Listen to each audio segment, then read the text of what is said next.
This is Tim here from Your Six Studios. Today in this video I'm going to show you how to connect your wireless earbuds to your Samsung tablet. So I have these JBL earbuds. These are very easy to connect. Just swipe down from the top right and go to settings.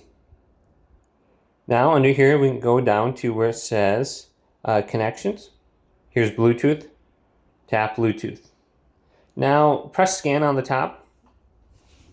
And then we can open up our device and just remove these. So if you have enough battery in these, you should be able to just remove them and they'll start blinking. So let's press scan now. Otherwise, they're probably going to be connecting to the previous device you had them connected to. You might want to go to that device and disconnect them. So we can just go to connect now or tap it up here and we should be able to connect our earbuds. Okay, you can download the app if you want, but I'm not going to do that. So they are fully connected now. We should be able to get the audio in here. And we can go to settings right here and we can forget them from the tablet. It looks like I'm low on battery right now. So if we tap right here, we should be able to unpair them.